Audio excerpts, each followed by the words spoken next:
हुकूमत ने एक बार फिर आवाम पर पेट्रोल बम गिरा दिया है और इस बार पेट्रोल की कीमत 135 रुपये के लगभग बढ़ाई है और डीज़ल की कीमत जो है वो उन्होंने तकरीबन 520 रुपये कर दी है, तकरीबन 170 रुपये इजाफा किया है। अब सवाल यहाँ पे ये बनता है कि जैसे ही ये क्राइसिस शुरू हुआ ईरान वाला, तो हुकूमत पाकिस्तान ने कहा कि हमारे पास 28 दिन का पेट्रोल पड़ा है, 28 दिन की हमारी ज़रूरियात का पेट्रोल जो है वो हमारे पास है। लेकिन हमने देखा कि तकरीबन एक हफ़्ते के बाद ही इन्होंने 55 रुपये जो है वो पेट्रोल की कीमत बढ़ा दी।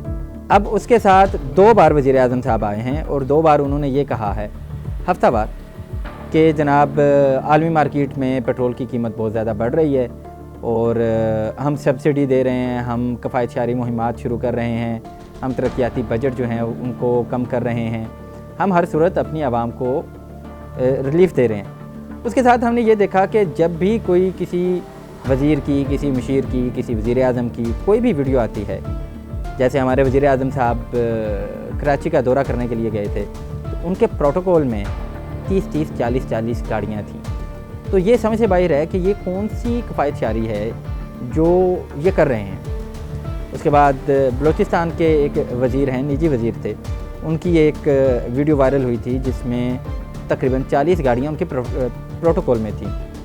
तो ये आम आवाम ये बातें सारी समझने से कासिर है कि ये आखिर हो क्या रहा है। अभी 2 दिन पहले वफाकी वज़रा ने ये कहा कि अप्रैल के महीने का जो हमारे पास ज़रूरत का पेट्रोल है वो हमारे पास मौजूद है। तो ये अचानक क्या हुआ कि जो चीज़ आपने ख़रीद के रखी हुई थी, जो आपके पास मौजूद है सामान, एक तो होता है कि आपने महंगी ख़रीदी और आपने महंगी बेच दी, वो तो बात समझ में आती है। लेकिन एक चीज़ ऑलरेडी आपके पास मौजूद है, आप कह रहे हैं हमारे पास मौजूद है, जो आपने सस्ती ख़रीदी थी। और यहाँ पे एक बात और जहन नशीन रखनी चाहिए कि हम ख़रीदते कब हैं, वहाँ से पेट्रोल शिपमेंट कब होती है, कितने टाइम में होती है और कब जाके पाकिस्तान में ये तेल आता है। जो तेल हम अमेरिका से ख़रीद रहे हैं वो तकरीबन 40 दिन में पाकिस्तान में आता है और जो अबनाए हुर्मुज़ से आता था उसको भी 7 से 8 दिन लगते थे। ये बातें सारी जहन में रखने की हैं। अब उसके साथ साथ हम ये भी कह रहे हैं, आज हमारे वज़ीर आज़म साहब का बयान आया था कि 20 के लगभग हमारे जो ऑयल टैंक हैं, जो ऑयल शिप्स हैं, वो अबनाए हुर्मुज़ से आ चुके हैं। तो जब आपका ऑयल आ रहा है, आपका तो ऑयल शॉर्ट नहीं हुआ, तो फिर आप किस बेसिस पे इतने बड़े बड़े पेट्रोल की कीमतों में इजाफे कर रहे हैं। और आपको ये बात समझनी चाहिए कि पाकिस्तान की मईशत मुकम्मल तौर पर पेट्रोल के साथ इंटरलिंक्ड है, पेट्रोल और डीज़ल के साथ। जब भी इनमें से कोई एक भी चीज़ बढ़ती है तो पाकिस्तान की हर एक चीज़ जो है वो महंगी हो जाती है। एक वक्त था कि जब 2 या 5 या 10 रुपये जब पेट्रोल की कीमत बढ़ती थी तो इसी हुकूमत के वज़रा मुशीर जो थे वो कहते थे कि आपको शर्म नहीं आई, रात की अंधेरे में आपने पेट्रोल बढ़ा दिया है। तो अब ये क्या हो रहा है?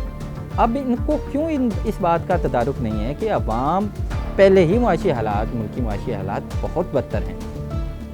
इनकी अपनी रिपोर्ट्स हैं कि लाखों लोग मुल्क छोड़कर बाहर जा चुके हैं या जाना चाहते हैं। क्यों जाना चाहते हैं अगर उनको यहाँ पे रिस्क मिल रहा है? यहाँ पे मुआशी हालात शदीद दबाव में हैं, ये सभी जानते हैं। सभी बड़ी कंपनियाँ पाकिस्तान छोड़ के जा रही हैं। तो आप ऐसे कौन से इक़दाम कर रहे हैं जिससे कोई भी कंपनी पाकिस्तान में आए, आवाम को रिलीफ मिले? आप कोई ऐसा इक़दाम नहीं कर रहे। अभी कुछ दिन पहले वफाकी वज़ीर आपाशी हैं पंजाब के, उनका बयान था कि कट्टों और बच्चों और अंडों से जो है वो मईशत नहीं संभली जाती, उनका बयान था। आज पंजाब हुकूमत ने गोबर पे टैक्स लगा दिया है। जी जनाब, हर भैंस पे 30 रुपये गोबर टैक्स लगा दिया गया। भाई कोई इनसे पूछे कि अगर कट्टों, अंडों और बच्चों से मईशत नहीं संभलती तो क्या अब भैंस के गोबर पे टैक्स लगाकर आप मईशत संभालेंगे? क्या यूं मईशत संभल जाएगी? आप आवाम के साथ आखिर क्या करना चाहते हैं? क्या आवाम अब चोरी डकैती की तरफ नहीं जाएगी, मजबूर नहीं होगी? भाई लोगों की तनख्वाहें तो नहीं बढ़ेंगी, किराए बढ़ेंगे, उनके अखराजात बढ़ेंगे, महंगाई बढ़ेगी। अगर कोई बंदा 50,000 कमा रहा है तो पहले अगर समहाउ वो 50,000 में मैनेज कर रहा था जैसे तैसे, तो अभी आपने ऑलमोस्ट 40% पेट्रोल की कीमत जो है 30 से 40% अभी एक दिन एक झटके में आपने पेट्रोल की कीमत बढ़ा दी है। तो क्या इससे महंगाई पे इम्पैक्ट नहीं पड़ेगा? इतने ही परसेंट ऑलमोस्ट हर चीज़ महंगी होगी, बिजली महंगी होगी, खाने पीने की अशिया महंगी होंगी, आने जाने के किराए महंगे होंगे, हर चीज़ बढ़ जाएगी ना। तो वही 50,000 लेट से 50,000, इससे कम भी हैं, इससे ज़्यादा भी लोग कमाते हैं, लेकिन 50,000 की ही हम बात कर लेते हैं। तो इस 50,000 में वो बजट कैसे बनेगा? अगर कोई बीमार होता है तो उसका इलाज कैसे होगा? एजुकेशन का निज़ाम वो कैसे मैनेज करेंगे?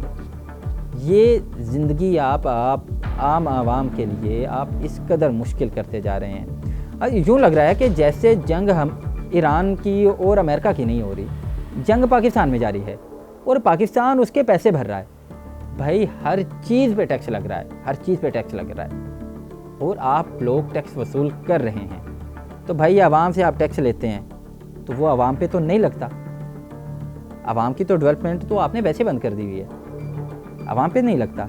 सरकारी अस्पतालों के हालात सब जानते हैं, अद्वियात नहीं मिलती, बहुत कम अस्पताल हैं जहाँ पे मुकम्मल इलाज जो है वो फ़राहम होता है। पूरे पंजाब की अगर बात कर लें, पिछले दिनों मरीम नवाज़ ने एक ट्वीट की थी जिसमें ये कहा था कि रहीम यार खान या सदकाबाद उस इलाके की बात की थी कि वहाँ से कोई हार्ट पेशेंट था तो उसको लाहौर शिफ्ट किया गया हेलीकॉप्टर के ज़रिए।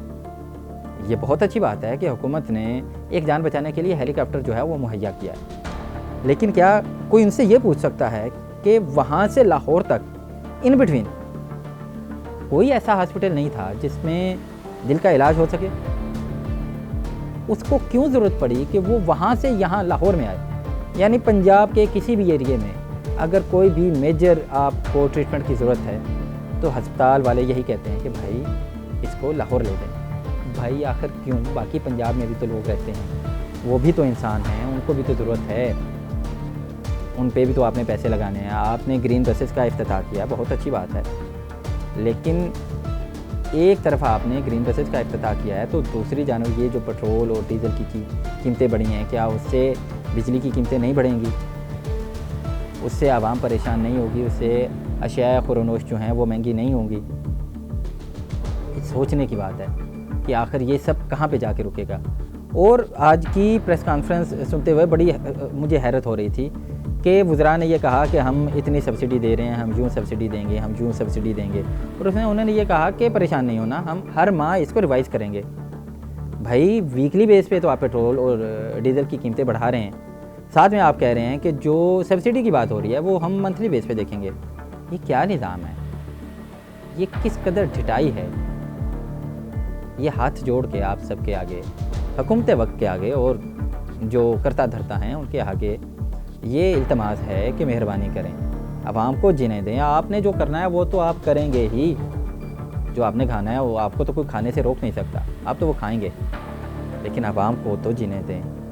आवाम को इस काबिल तो छोड़ दें कि कम से कम वो इज़्ज़त की रोटी खा सके, वो एक दूसरे को खाने पीने के मामले में कत्ल ना करे, इस भूख की वजह से वो ख़ुदकुशियाँ ना करें। आप लोगों को खुदारा इस कदर मजबूर ना करें कि लोग भाई जो है वो भाई की जान लेने पर मजबूर हो जाए, सिर्फ़ इस रोटी की खातिर, सिर्फ़ इस पेट भरने की खातिर।